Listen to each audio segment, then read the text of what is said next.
네, 의석을 정돈해 주시기 바랍니다. 예, 성원이 되었으므로 제355회 국회 임시회 중에 7번째 4차 산업혁명 특별위원회를 개의하겠습니다.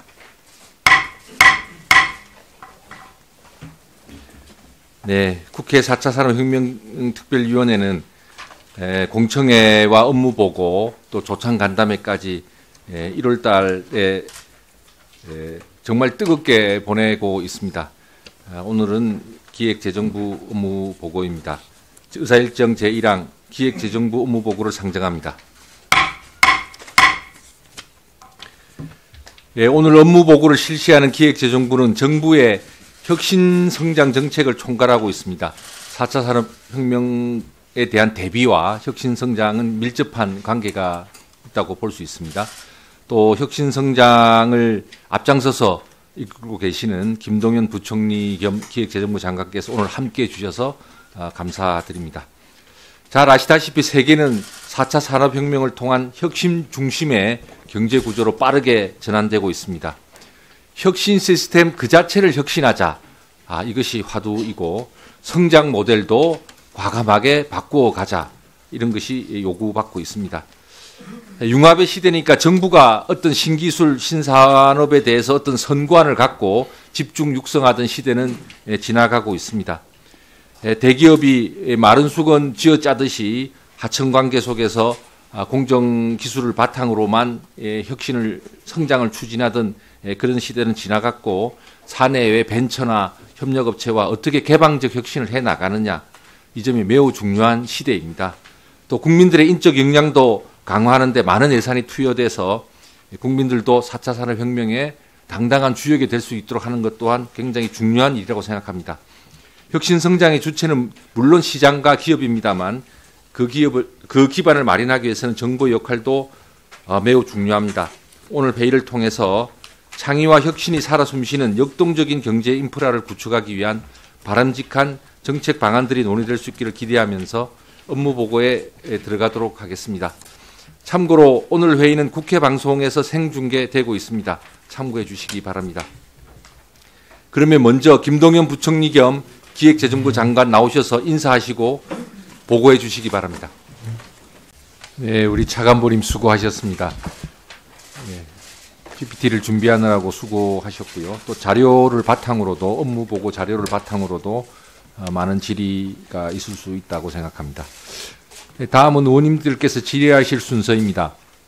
한 가지 우리 특위위원님들께 양해 말씀을 구할 것은 오늘 특위 일정은 오전까지입니다.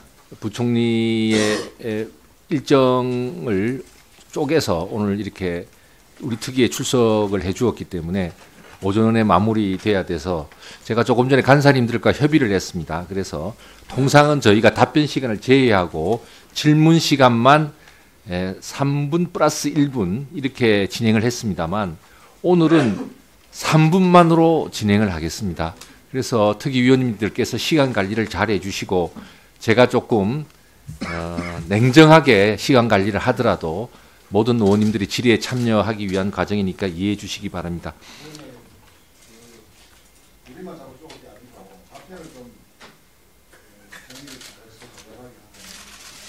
옳으신 말씀입니다.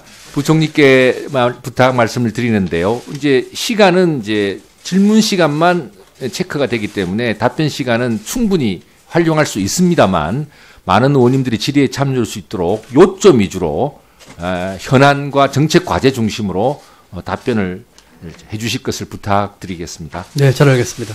네, 그러면 질의 순서에 따라 다시 한번 제가 말씀드리겠습니다. 오늘 이것은 우리 특위 회의는 국민들께 그대로 생중계가 되고 있습니다. 참고하셔서 질의와 답변에 참고하시기를 바랍니다. 자, 그러면 질의 순서에 따라 먼저 존경하는 신용현 의원님 질의하시겠습니다. 예. 네, 유민봉 의원님 수고하셨습니다.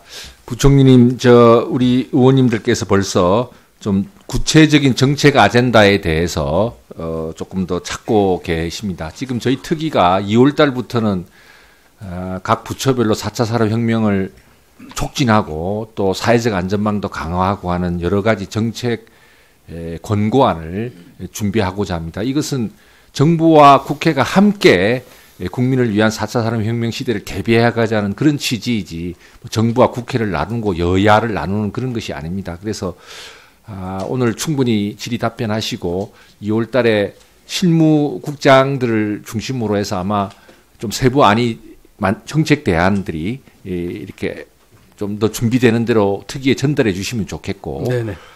우리 그 특위에서 실질적인 그 혁신 친화적인 이런 사회로 가기 위한 또 그런 경제로 가기 위한 여러 가지 그 정책 과제를 만들 때 함께 좀 협력을 해주어서 국민적 공감대를 높여서 실제로 좀 물꼬를 튀어보는 노력을 좀 함께 해주는데 협력을 해주시기를 부탁드립니다. 네, 잘 알겠습니다. 네, 다음으로 존경하는 황희 의원님 질의하시겠습니다. 네, 주경호 의원님 수고하셨습니다. 우리 주경호 의원님 질의하신 김에 어쨌든 기존의 대기업이 이제 인재를 다 독점적으로 혁신하거나 뭐 그런 체계 내에서 혁신하는 것이 한계에 부딪혀 있지 않습니까? 그래서 개방적 혁신 또 벤처나 중소기업과 잘 연계된 협력적 혁신에 대한 생태계의 조성이 굉장히 과제로 제시되고 있는데 우리 부총리님께서 이와 관련해서 좀 핵심적인 정책 과제로 생각하고 있는 게 있으시면 한 말씀 해주시죠. 그 대기업에서 인력 독점하는 그런 문제에 대한 말씀을 위원님 말씀하시는 것이죠. 뭐 어떤 협력적인 혁신이 좀 이루어질 수 있도록 하기 위해서 어떻게 좀 정책을 좀 가지고 가시려고 하시는지. 그 위원장님 말씀을 여러 각도로 이제 할 수 있는데 그 중에서 그 두 가지만 말씀드린다면 첫 번째로 이제 인재 문제는 이 혁신 성장과 4차 산업혁명의 핵심입니다. 많은 분들이 규제 풀리면은 혁신이 되고 다 이렇게 생각하시고 물론 중요한 길이긴 하지만은 사실 인재 양성 문제가 더 중요한 키일 수 있습니다. 그런데 그 지금의 청년 실업 문제라는 걸 보더라도 구조적인 원인을 쭉 따져보면 여러 가지 원인이 있습니다만은 그 중에 하나가 그 우리 교육의 그 동질성입니다. 그러다 보니까 거기서 미스매치가 나오고요. 뭐 등등 이런 거가 있어서 저희는 이 교육 쪽에 있어서의 그 정말로 획기적인 개혁이 정말 필요하다고 생각을 합니다. 그것은 간단한 문제는 아니겠죠. 아까 말씀드린 것처럼 사회 보상 체계에 대한 교정이 먼저 필요한 것이니까 그런 측면에서 교육 쪽과 이 훈련 쪽에 대해서 신경을 많이 쓰고 있고요. 대기업과 그 중소기업 간의 관계에 있어서 인력 문제에 있어서는 저희가 굉장히 고민스러운 부분입니다. 대기업은 일자리가 줄고 있고 중소기업은 20만 개 이상 빈자리가 있고 이런 측면이 있어서 여러 가지 그 청년 실업 관련해서 생각을 하고 있습니다만 고민이 많은 부분이고요.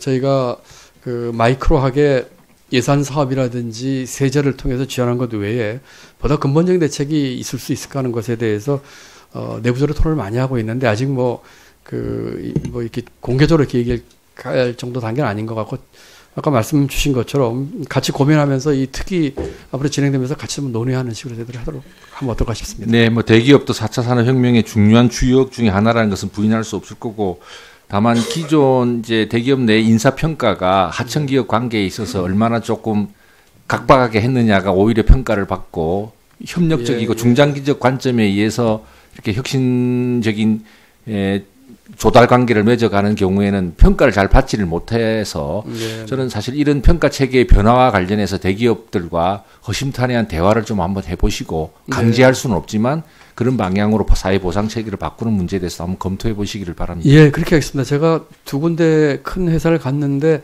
이 상생협력과 관련된 얘기를 여러 차례 했었는데 지금 위원장님 말씀하신 취지하고 비슷한 얘기였는데 좀 더 관심 있게 보도록 하겠습니다. 네. 네, 다음은 존경하는 김성수 의원님 질의하시겠습니다. 네, 송희경 의원님 수고하셨습니다. 주질의가 대충 마쳤습니다. 위원장으로서 한두 개 질의를 하도록 하겠습니다. 부총리님, 지금 정부의 4차 산업혁명 논의를 좀 보다 보면 너무 좀 기술 중심의 논의가 아닌가. 제도 개선과 시스템 혁신 그리고 부총리가 늘 강조하시는 사회보상체계 개편 이런 문제들은 화두도 잘 되고 있지 않고 어려운 과제니까 좀 집중적으로 잘 안 되고 있는 것 같습니다. 이런 지적에 대해서 부총리는 어떻게 생각하시고 좀 어떤 대책을 고민하고 계십니까? 그 말씀에 저는 그 동의를 하고요. 특히 이제 제가 사실 오늘 오기 전에 이 4차 산업혁명에 이제 관심이 많아서 그 위원장님이 주재하신 이 회의록을 제가 쭉 읽어봤습니다. 읽어보니까 그런 얘기가 많이 하셨더라고요.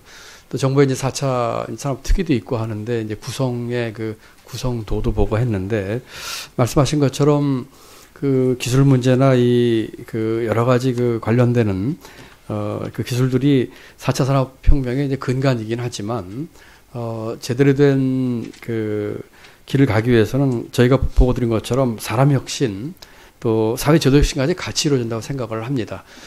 일단 정부 내지 4차 특위가 구성되어 있기 때문에 저희도 충분히 서포트를 할 것이고요. 또 국회에서 이 특위에서 나오는 것도 저희가 같이 좀 작업을 했으면 좋겠고요. 또 혹시 그런 측면에서 그 위원장님 말씀하신 그런 측면에서 좀 다소 아쉬운 점이 있다면 그건 저희가 별도 채널로 해서라도 좀 보완하는 식으로 해서 제도와 사람 혁신까지 같이 하는 식으로 최대한 노력을 해보겠습니다. 네, 국회 4차 산업혁명 특위는 이제 정부와 같이 협업하고 또 정부가 도와주고 또 국회도 도와주고 이렇게 하지 않으면 사실 의미 있는 역할을 하기가 어렵습니다. 또 정부도 여러 가지 입법 과정 속에 막힐 수가 있기 때문에 칸막이를 넘어서 이제 각 상임위원회에 다 소속되어서 함께 사회적 공론화를 위해 우리 특위가 애쓰실 거기 때문에 제가 지금 부총리께 부탁드리고 싶은 것은 혁신성장이 주무부처시기 때문에 이제 저희 특위와 정책 아젠다를 놓고 좀 긴밀한 협의가 필요해서 괜찮으시다면 우리 실장급 중에 한 분 정도를 좀 이렇게 지정을 해주시면 우리 특위가 그 실무적인 그 협조를 위해서 창구를 좀 하고자 하는데 보통 우리 기획조정실장님이 이런 역할을 많이 하시는데 우리 기획조정실장님과 우리 특위 직원들이 조금 이렇게 협의해서 좀 도움을 이렇게 주고받고 또 자료도 좀 주고받고 이렇게 하고 싶은데 괜찮으시겠습니까? 실장 괜찮아요? 예, 그렇게 하겠습니다, 위원장님. 네, 고맙습니다. 우리 정병용 실장님께서는 예산실, 세제실, 뭐 경제정책국, 정책조정국이 다 연관된 일일 텐데요. 우리 특위의 좀 협조 요청에 대해서 좀 능동적으로 좀 임해 주시고 부총님과 상의를 하셔서 잘 해주시고 또 저희 특위도 혁신성장과 관련해서 여러분 하고자 하는 일에 함께 좀 돕고 같이 참여할 수 있도록 이렇게 해보겠습니다. 세제실장님 잠깐 마이크 받아 주십시오. 예, 저 젊은 친구들이 스타트업에 뛰어들게 하는 게 굉장히 유능한 젊은 친구들이 뛰어드는 게 중요하지 않습니까? 네. 그래서 이제 이게 이제 조금 찔끔찔끔해 하는 것이 아니라 좀, 정말 제대로 스타트업에 뛰어들었더니 뭔가 성과도 이루고 돈도 좀 벌었구나. 이렇게 해야 우리 젊은이들이 희망을 갖고 스타트업을 더 많이 할 것 같아요. 그래서 이제 세제와 관련된 여러 이제 건의들이 있을 겁니다. 그래서 이 부분에 대해서 좀 착실히 살펴보시고 한 일주일 후쯤까지 서면으로 정말로 유능한 젊은이들이 스타트업에 뛰어들 수 있는 세제 개편에서 뭐 어떻게 좀 고민을 해보겠다는 서면 답변을 좀 해주시면 좋겠는데 괜찮으실까요? 네, 그렇게 하겠습니다. 예. 네. 예산실장님 저 마이크 잡아주십시오. 예. 직업훈련과 관련해서 예. 국민들에게 변화되는 4차 산업혁명 시대에 직업이 사라지고 새로 생기고 하는 것에 대해서 인적 능력을 갖는 기회를 갖는 게 굉장히 중요하잖아요. 네네. 근데 사실 직업훈련 시장이나 시스템은 몇 개의 좋은 사례를 제외해놓고는 사실상 4차 산업혁명 시대에 맞지 않는 교육 내용 혹은 담합 구조 속에 있는 거라는 전문가들의 우려도 있습니다. 혹시 들어보셨습니까? 예, 그래서 저희들도 지금 4차 산업혁명 시대에 맞는 이제 그런 직업훈련 그리고 이제 대학에서 어떤 그런 훈련이 좀 집중적으로 이루어질수록 하는 그런 방안에 대해서 좀 검토를 해서 내년 예산할 때는 좀 반영되도록 그렇게 좀 준비를 하도록 하겠습니다. 예, 직업훈련과 평생교육 분야에 있어서 네. 신산업의 흐름도 반영할 수 있고 네. 기존의 출석부 중심의 예산 지원을 통한 이 담합 구조화되어 있는 부분을 혁신하지 않으면 예산은 많이 부어도 소용이 없거든요. 그래서 내년도 예산 짜실 때 예. 스트럭처 문제와 평가 문제 등도 자세히 보셔서 예. 실제로 개선이 될 수 있도록 그리고 국민들이 더 좋은 직업훈련을 받을 수 있도록 노력을 해 주시기를 바라고 그 방안에 대해서도 예. 한 일주일 후쯤 예. 서면으로 자료를 좀 의지를 좀 담아서 주시면 네네. 좋겠습니다. 알겠습니다. 네, 감사합니다. 시간 관계상 제가 여야 의원님 한 분씩만 보충 질의를 하도록 이렇게 해야 할 것 같습니다. 위원님들 양해하신다면 우리 김정우 의원님이 늦게 오셨는데 괜찮습니까? 예, 그래서 괜찮으시다면 우리 자유한국당에서 추경호 의원님이 손을 제일 먼저 드셨는데 보충 질의를 하시고 우리 또 홍일학 의원님이 하셔도 좋고 아니면 김정우 의원님이 하셔도 좋은데요. 그럼 홍일학 의원님이 하시되 시간을 2분씩 드리도록 하겠습니다. 질의 시간만 2분씩 드리는 것으로 해서 보충 질의를 마무리하고 오늘 회의는 마치도록 그렇게 하겠습니다. 그러면 추경호 의원님께서 보충 질의해 주시겠습니다. 네, 특위위원님들 질의하실 것이 많으실 줄 압니다만 시간 관리에 협조해 주셔서 대단히 감사합니다. 서면 네, 이해해 주시면 또 제가 추후 특위 운영에서 균형 잡히게 운영할 수 있도록 이렇게 하겠습니다. 네. 네. 네, 감사합니다. 자, 회의 도중에 서면 질의하신 분들이 있으십니다. 네, 네. 네, 기회 드리도록 하겠습니다. 회의 도중에 김성수 위원님, 신용현 위원님, 김정우 위원님, 송희경 의원님, 김성식 위원 등이 서면 질의가 있습니다. 작성해서 해당 의원님과 우리 위원회에 제출해 주시기 바라고요. 서면 질의 내용은 오늘 회의록에 게재하도록 하겠습니다. 우리 송희경 의원님께서 자료 제출 요구가 있습니다. 네, 우리 기획재정부가 앞으로 좀 낡아져간 우리 성장 엔진을 새로운 스마트한 성장의 엔진으로 바꾸고 우리 또 사회 전체가 그러한 경제사회 시스템으로 나아갈 수 있도록 많은 선도적 역할을 해주시기를 당부드리고 오늘 위원님들께서 제시해 준 사항들을 잘 검토하셔서 업무에 적극 반영해 주시기 바랍니다. 우리 특위에 직접 출석을 해주신 김동연 부총리 겸 기획재정부 장관님 다시 한번 감사드리고 오늘 함께해 주신 모든 관계관 여러분 수고 많으셨습니다. 위원님들도 수고 많으셨습니다. 다음 주 30일, 31일에 4차 산업혁명 특위는 계속해서 업무 보고를 받게 됩니다. 특위위원님들 계속 수고해 주시면 감사하겠습니다. 이상으로 기획재정부의 업무 보고를 마치겠습니다. 사내를 선포합니다.